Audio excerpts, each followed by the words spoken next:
산과 골짜기에서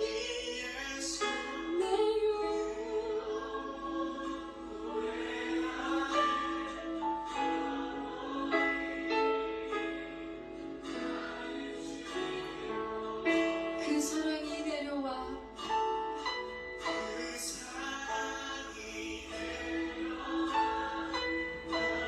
자유케 하셨네 영원히 나는 주님의 것 산과 골짜기에서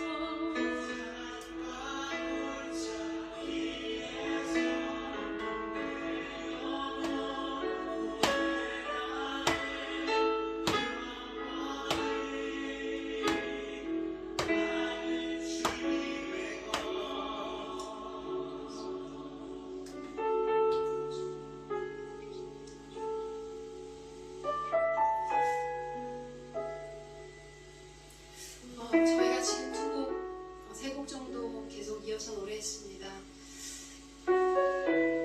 이 노래 전에 저희가 불렀던 곡이 나에만 받아줘서라는 노래인데요.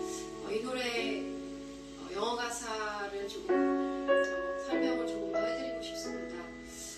앞에 부분이 Come and make my heart your home. 주님 오셔서 나의 마음을 home, house, 건물이 아니고요.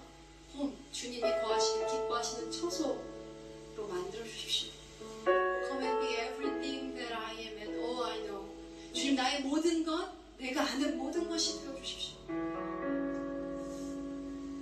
여러분 어떠실지 모르겠습니다. 근데 저는 오늘도 계속 신령하고 있거든요. 제 안에 주님 말고 제가 원하는 게 너무 많고 주님보다 더 필요하다고 순간순간 생각하는 것들이 너무 많고 그래서 정말 주님이 나를 집을 사무시고 싶으실까? 그런 질문을 제가 저에게 많이 하게 되는 것 같아요.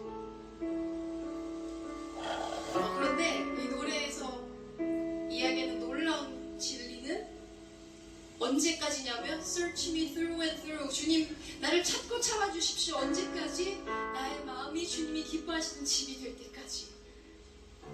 그래서 우리가 불렀던 그 다음 곡이 그 능력이 우리에게 있지 않고 그 사랑이 내려와 날 자유케 하셨습니다. 나의 힘으로는 나는 주님의 것이라고 선포할 수 없지만 주님 나에게 오셨기 때문에 주님의 보혈과 주님의 사랑으로 인하여서 주님 내가 선포합니다. 나는 영원히 주님의 것입니다. 이 시간 우리의 마음을 주님께 좀 드리면서 한 번만 더 함께 기도했으면 좋겠습니다. 부끄러워하는 부분이 있으시다면 이런 것 때문에 주님 아직도 내가 실망합니다. 주님 이런 것 때문에 내가 주님 것이라고 고백하기 참 어렵습니다. 주님 이런 모습이 있는데도 주님이 나를 감당하시고 참으실 건지 잘 모르겠습니다. 하지만 주님 믿습니다. 주님이 나에게 오셨다는 것을 그 주님이 아낌없이 자신을 나에게 주셨다는 것을 믿습니다. 주님 나를 찾고 찾으셔서 주님이 거하시 기뻐하시는 처소가 되어질 때까지 주님 나를 포기하지 않으시는 그 주님의 은혜를 맛보게 해주십시오. 우리 함께 주님 앞에 우리의 목소리로 우리의 믿음의 고백으로 함께 기도하며 나아가겠습니다. 주님 그렇습니다. 우리의 마음 우리의 삶을 주님이 기뻐하시는 그 삶으로 써가십시오. 주님의 마음이 우리의 삶이 너무 주님 기뻐하시는 사랑 기뻐하시는 자녀 되어주시는 주님 원하시는 곳에서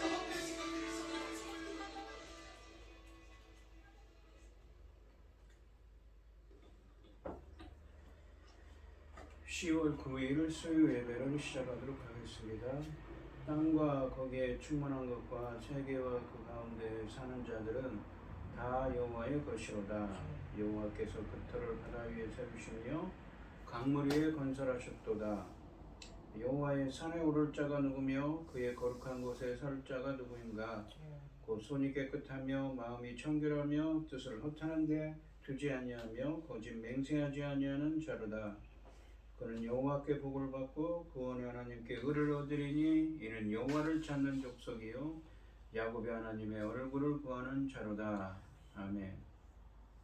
저희들을 창세전에 택정하시고 여기까지 인도해 주신 주님 감사를 드립니다. 오늘 예배 가운데 임자여 주시고 이 예배가 신령과 진정으로 드려지는 예배가 되게 하여 주시옵소서. 이 모든 말씀 거룩하신 예수님의 이름으로 기도드리옵나이다. 아멘. 사도신경 하심으로 신앙 고백하시겠습니다. 전능하사 천지를 만드신 하나님 아버지를 내가 믿사오며 그 외아들 우리 주 예수 그리스도를 믿사오니 이는 성령으로 잉태하사 동정녀 마리아에게 나시고 본디오 빌라도에게 고난을 받으사 십자가에 못 박혀 죽으시고 장사한 지 사흘 만에 죽은 자 가운데서 다시 살아나시며 하늘에 오르사 전능하신 하나님 우편에 앉아 계시다가 저리로서 산자와 죽은 자를 심판하러 오시리라. 성령을 믿사오며 거룩한 공예와 성도가 서로 교통하는 것과 죄를 사하여 주시는 것과 몸이 다시 사는 것과 영원히 사는 것을 믿사옵나이다. 아멘. 찬송가 322장입니다.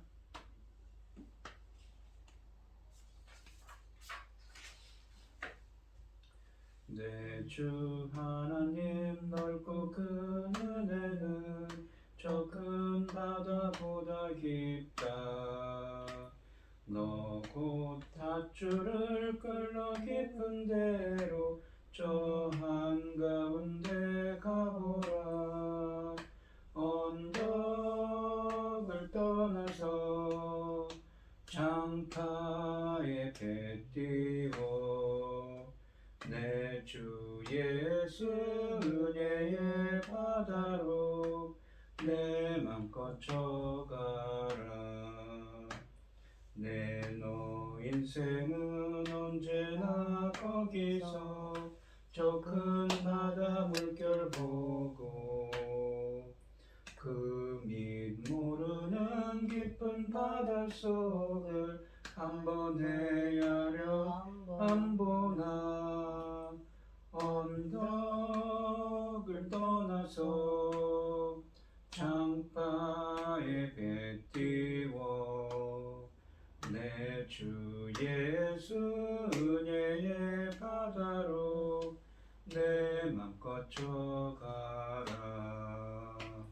많은 사람이 얕은 물가에서 저 큰 바다 가려다가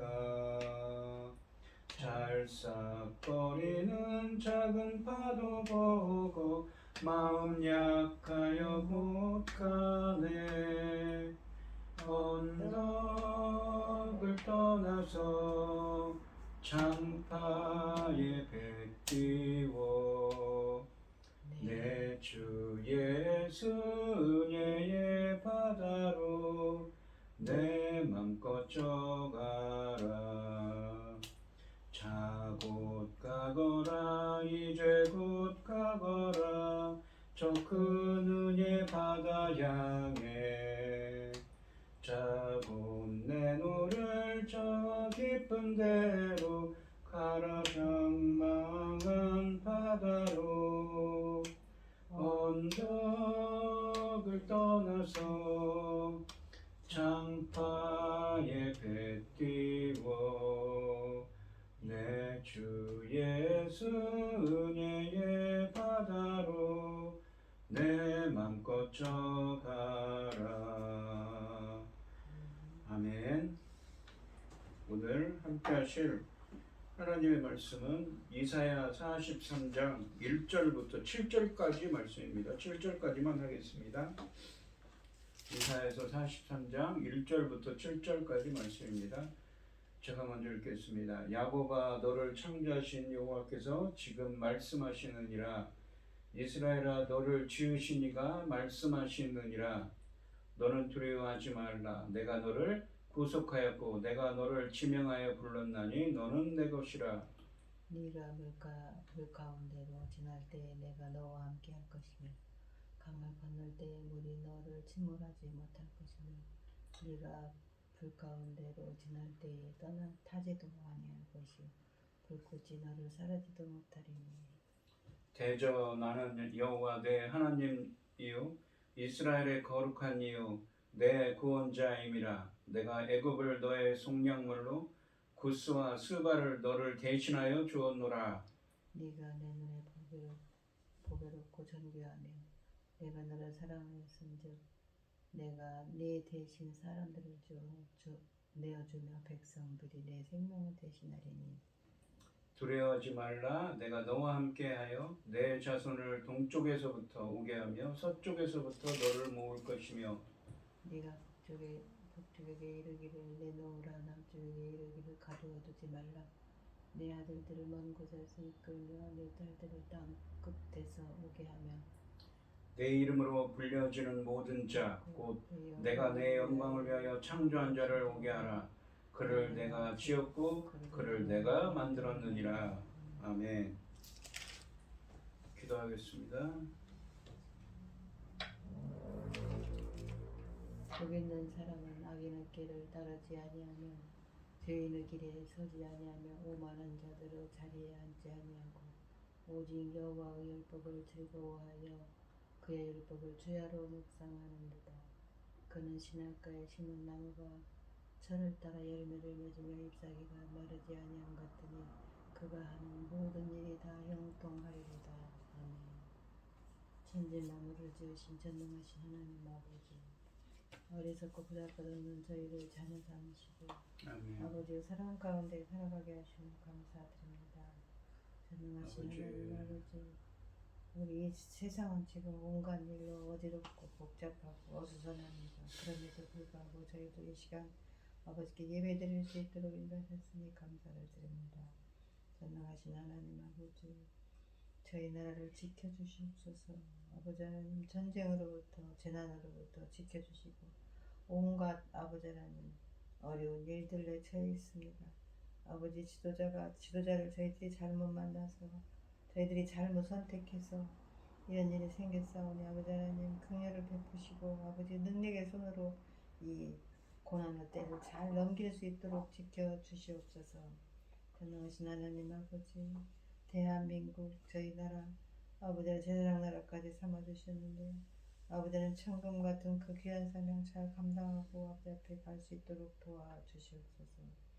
이 천금 같은 열매를 이 시대에 당신의 사랑하는 종 열매 맺을 말씀을 들고 강단에 세우셨으니 이 말씀으로 말미암아 아버지께서 기뻐 받으실 열매들이 넉넉히 나올 수 있도록 도와주셨기를 간절히 소원하옵고 이 모든 말씀 억만 죄악 가운데서 우리를 구원하여 주신 예수 그리스도 이름으로 기도드리옵나이다. 아멘. 오늘 본문 말씀의 제목은 너는 내 것이라입니다. 이 이사야서는 66장까지 있습니다. 이사야서 1장부터 39장까지 말씀은 전에도 말씀드렸지만 주전약 740년경에서 730년경까지 그러니까 히스기야 왕 때까지 이야기를 하고 있습니다. 반면에 40장부터 66장까지 말씀은 이스라엘 백성이 그로부터 약 100한 20여 년 후에 이 주전 586년에 바벨론에 이 멸망을 당해서 유다 백성들이 바벨론의 포로로 끌려간 것을 전제로 해서 이 본문 말씀이 이어지고 있습니다. 지난 시간에 이 이사야서 42장 18절로 25절 말씀에서 주님은 이 바벨론의 포로로 끌려온 유다인들에게 그들이 영적 맹인과 귀머거리가 되어서 하나님의 말씀에 귀 기울이지도 않고 깨닫지도 못한 지난날에 저지른 죄 때문임을 말씀하셨습니다. 그러한 죄 때문에 너희들이 이렇게 포로로 끌려와서 벌을 받고 있다는 것이지요.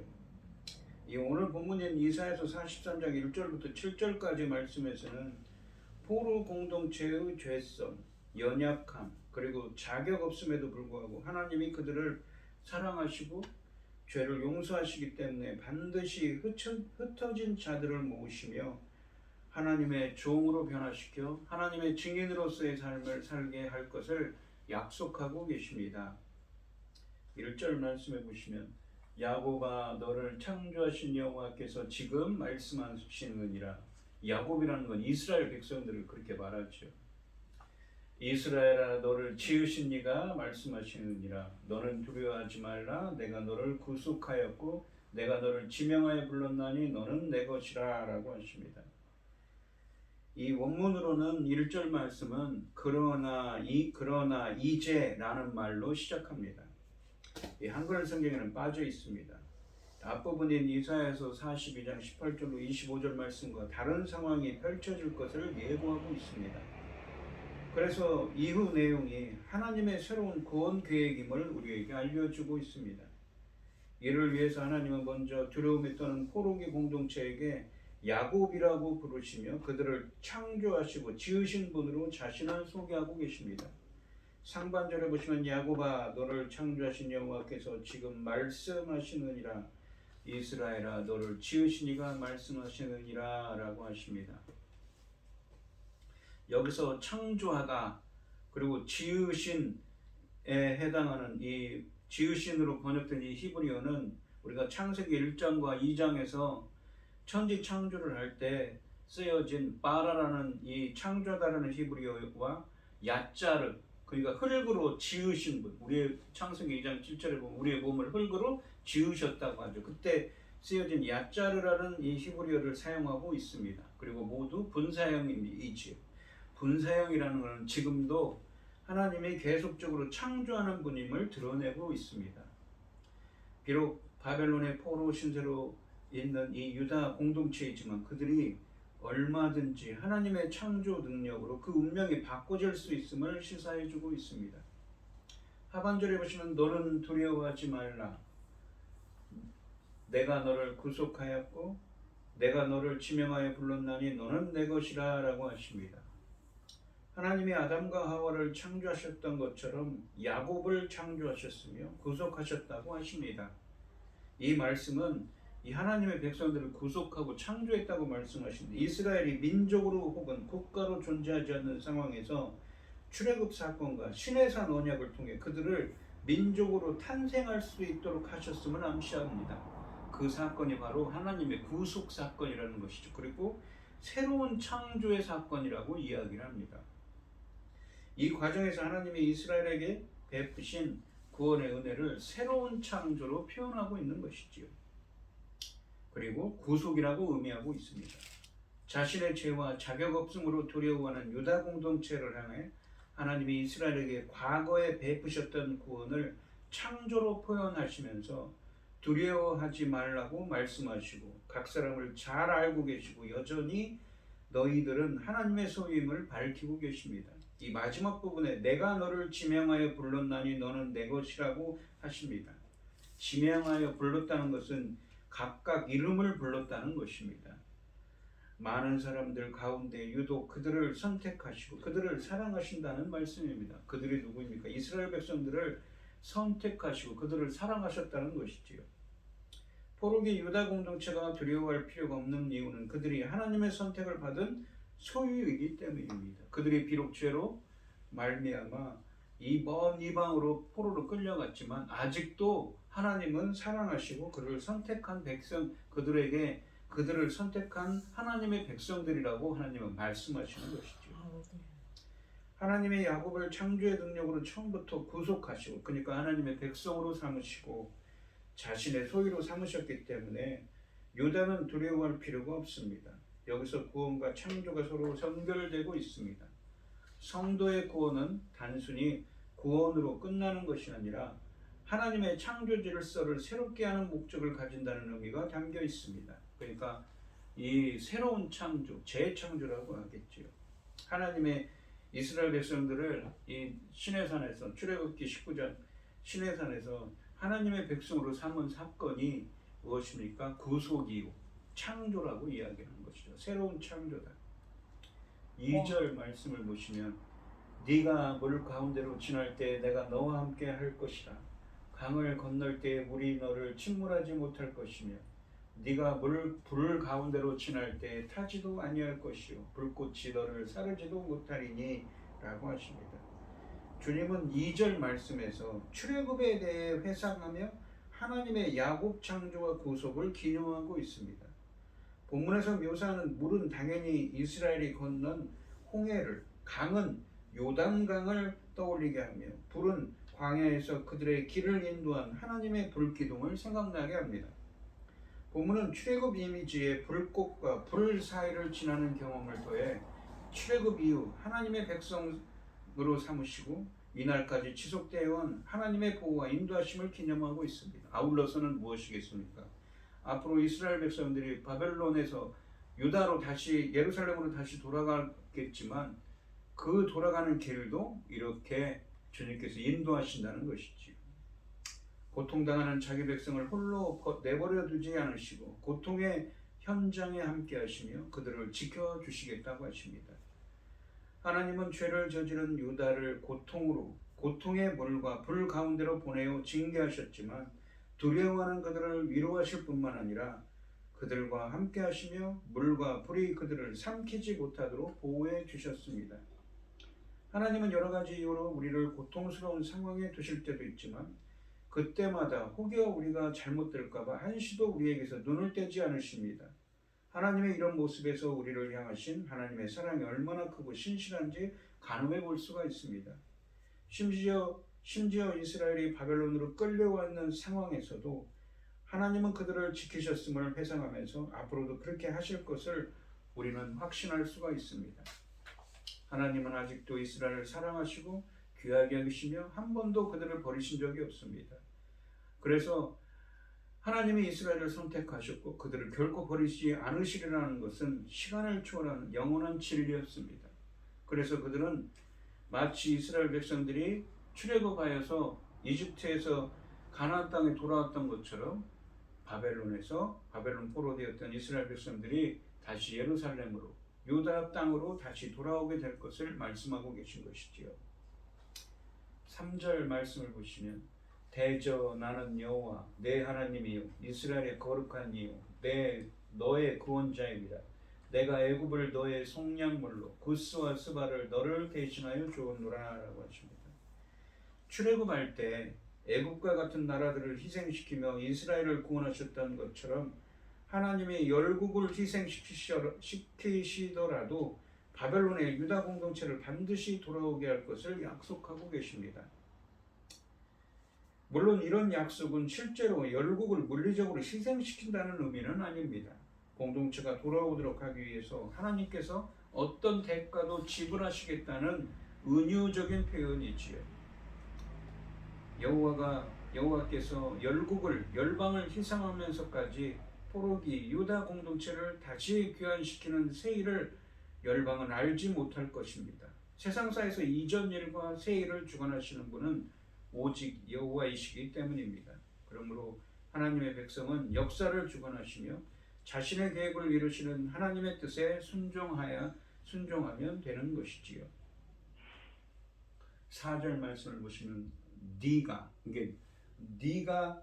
내 눈에 보배롭고 존귀하며 내가 너를 사랑하였은즉 하나님이 누군가를 사랑한다는 것은 무엇입니까?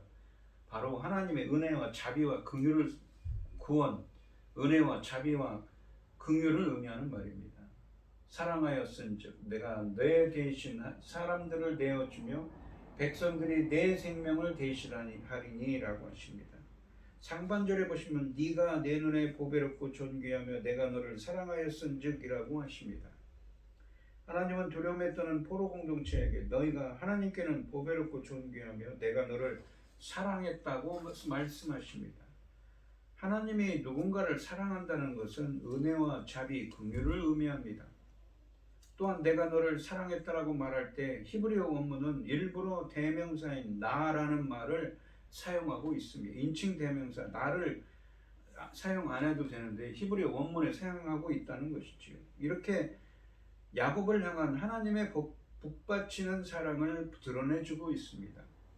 따라서 자격 없음으로 두려움에 떠는 유다 공동체를 향해 그들의 구원은 그들의 공로 때문이 아니라 그들을 보배롭고 존귀하게 여기는 하나님의 무조건적인 사랑 때문임을 각인시켜주고 있습니다. 하반절에 보시면 내가 내 대신 사람들을 내어주며 백성들이 내 생명을 대신하리니라고 하십니다.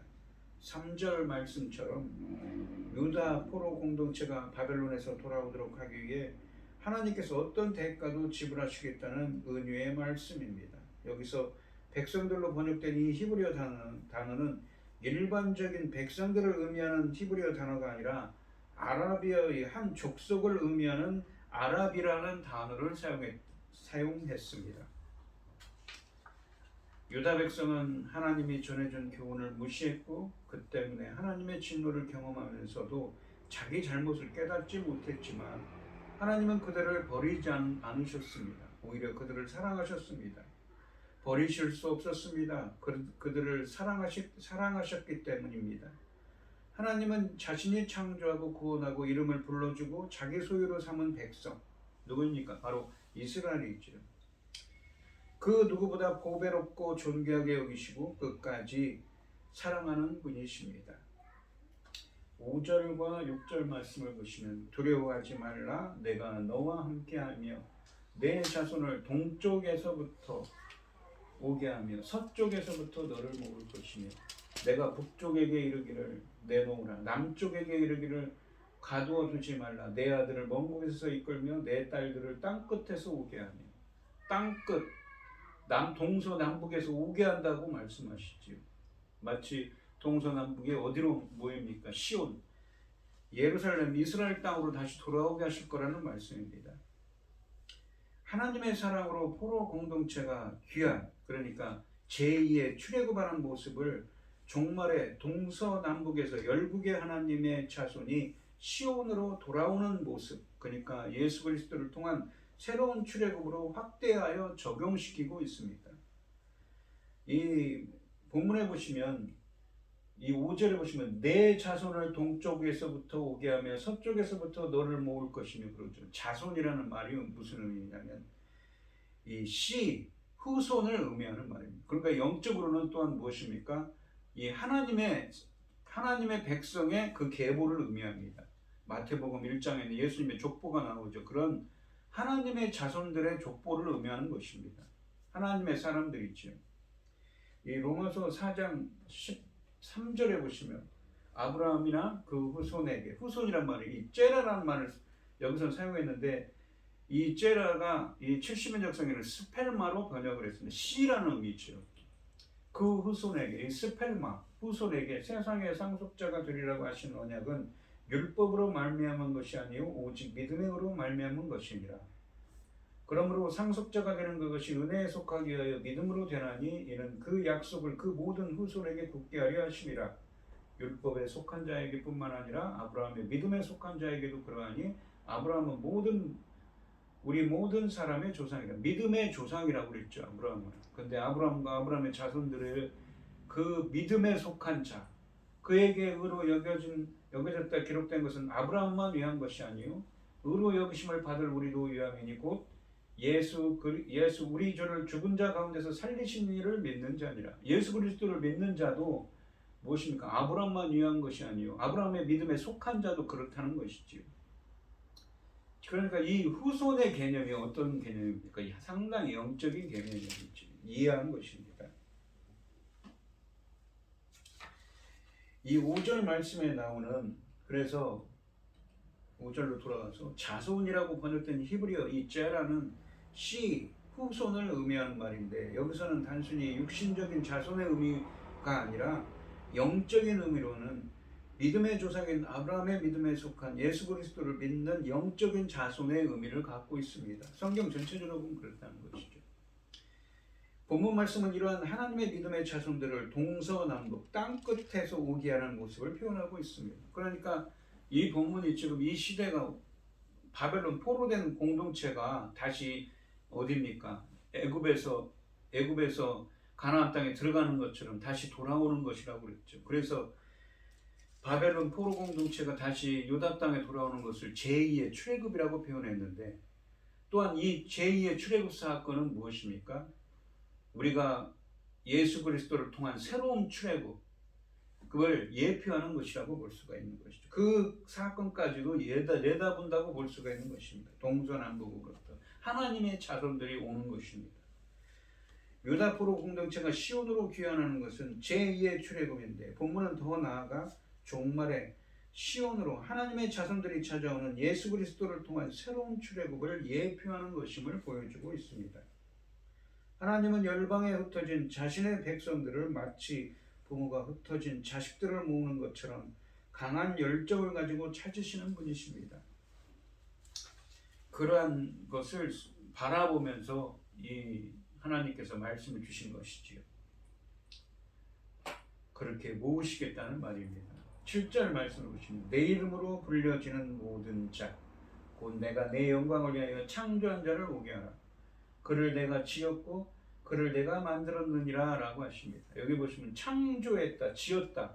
무엇입니까? 아까도 그 1절과 2절에 보시면 그러죠. 야곱, 이스라엘을 창조하고 지었다고 표현했습니다. 그들을 구속했다고 표현하죠. 그들을 이스라엘 백성들을 무엇입니까? 하나님의 백성으로 만든 사건. 이 시내산에서 언약을 맺고 하나님의 백성으로 만든 사건을 구속 사건인데 그것이 새로운 창조라고 그랬습니다. 그래서 창조했다, 지었다, 그를 내가 만들었다고 말씀하십니다. 똑같은 말을 쓰는데 만들었다 이 말은 아싸라고 해서 히브리어라고 해서 무엇입니까? 창세기 1장과 2장에 쓰여진 말씀입니다. 창조할 때 빠라라는 말과 같이 쓰여진 말입니다. 그러니까 7절에서 1절과 2절에서는 이스라엘 백성들만 얘기했는데 7절에서는 무엇입니까? 내 이름으로 불려지는 모든 자, 바로 5절에 나오는 하나님의 자손들이죠. 자손, 너의 자손. 그 자손들을 오게 하라. 동서남북에서 오게 하라고 하시는 것입니다. 마치 이스라엘 백성들이 이 바벨론 포로되었던 곳에서부터 이 출애굽에서 제2의 출애굽을 통해서 바벨론으로부터 이스라엘로 돌아오는 것처럼 돌아오게 하라라는 말씀이죠. 그런 비전을 주시는 말씀입니다. 내 이름으로 불려지는 모든 자는 나의 이름을 부르는 자 또는 하나님께 속한 자를 의미합니다. 종말의 하나님은 하나님의 자손들을 새롭게 창조하여 구속하시고 시온에 돌아오게 하시며 그것을 통해 영광을 받으실 것이라고 하십니다. 여기서 하나님의 영광은 이사야서 42장 8절과 12절 말씀처럼 정의를 행하는 이상적인 하나님의 종으로 재창조되어 변화된 백성이 시온에 귀환하여 받으시는 것임을 다시 확인할 수 있습니다. 동서남북에서 자기 백성을 불러 모으겠다고 하셨습니다. 이것은 예루살렘의 동쪽으로 끌려간 유다의 귀환뿐만 아니라 종말에 있을 전 세계적인 귀환을 내다보는 말씀입니다. 하나님은 자기가 택한 사람들을 이 억류하는 모든 세력을 물리치시고 그들을 하나도 빠뜨리지 않고 구원하실 것입니다. 그분은 땅의 모든 끝이 여호와를 기억하고 돌아오며 모든 나라의 모든 족속이 주 앞에 예배할 때까지 구원 사역을 지속하실 것입니다. 이 오늘 본문 말씀해 보시면 하나님께서는 바벨론의 포로로 끌려간 유다 공동체를 향해 두려워하지 말라고 말씀하셨습니다. 포로 공동체가 가진 두려움의 근본 원인은 자신들의 죄와 낮은 자존감 때문이었습니다. 이런 문제를 직시하고 본문 말씀에서 주님은 그들이 하나님의 전적인 은혜로 구속받은 백성이며 내 소유라고 내가 구속하였고 너를 창조했고 만들었다고 말씀하십니다. 너는 내 것이다. 내 소유라고 하셨습니다. 4절 상반절에 있는 것 말씀처럼 유다 포로 공동체가 하나님 앞에서 보배롭고 존귀한 존재로서 하나님이 그들을 사랑하신다는 사실이 그들은 사실 때문에 하나님은 그들을 잊지 않고 내 것이라고 지금도 부른다는 것이지. 하나님의 절대적이고 무조건적인 사랑을 받고 있기 때문에 포로 공동체는 두려워할 필요가 없다는 것입니다. 그 사랑으로 포로된 유다 공동체를 반드시 돌아오게 하시는 것, 바로 제2의 출애굽이라고 출애굽을 이루실 것이라고 하시면서 오늘날을 살아가는 우리들에게도 동서남북 땅끝에서 하나님의 자손들이 오는 예수 그리스도를 통한 새로운 출애굽의 소망을 주고 계십니다. 그것은 무엇입니까? 7절에 있는 것처럼 그들을 구속하고 창조, 이 구속 사건을 창조로 본다고 했죠. 그들을 새 언약의 백성들로 새롭게 창조하는 것이죠. 오늘 이 시간 예수 그리스도를 통한 새로운 출애굽의 은혜가 함께하는 성도님들이 되시기를 주님의 이름으로 축원드리겠습니다. 기도하겠습니다. 하나님 아버지, 동서남북 땅끝에서 내 백성, 내 자손들을 오게 하라고 하셨습니다. 그들은 이스라엘 백성들처럼 주님이 구속하신 하나님의 백성으로 재창조된 사람들입니다. 그런 사람들을 오게 하라고 하십니다. 바로 예수 그리스도를 통한 새로운 출애굽의 은혜이지요. 주님께서 역사하시고 함께하여 주셔서 저희들도 이 하나님의 새로운 창조의 역사에 동참할 수 있도록 그 일원이 될 수 있도록 저희들을 인도하시고 함께하여 주시옵소서.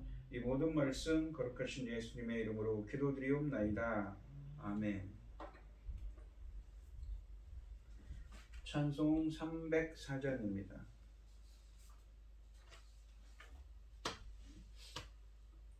그 크신 하나님의 사랑 말로 다 형용 못하네.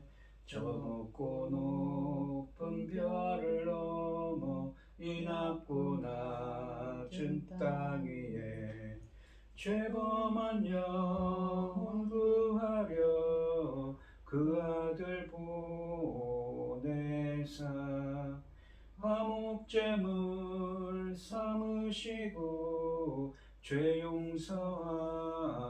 용서하셨네. 하나님 크신 사랑은 청량 다 못하네. 영원히 변치 않는 사랑 성도여 찬양하세. 괴로운 시절 지나가고 땅 위에 영화 쇠할 때 주 믿지 않던 영혼들은 큰 소리 외쳐 울어도 주 믿는 성도들에게 큰 사랑 베푸사 우리의 죄 사했으니 그네 잊을까. 하나님 크신 사랑은 측량 다 못하네. 영원히 변치 않는 사랑 성도여 찬양하세. 하늘을 두루마리 삼고 바다를 먹물 삼아도 한없는 하나님의 사랑 다 기록할 수 없겠네. 하나님의 크신 사랑 그 어찌 다 쓸까.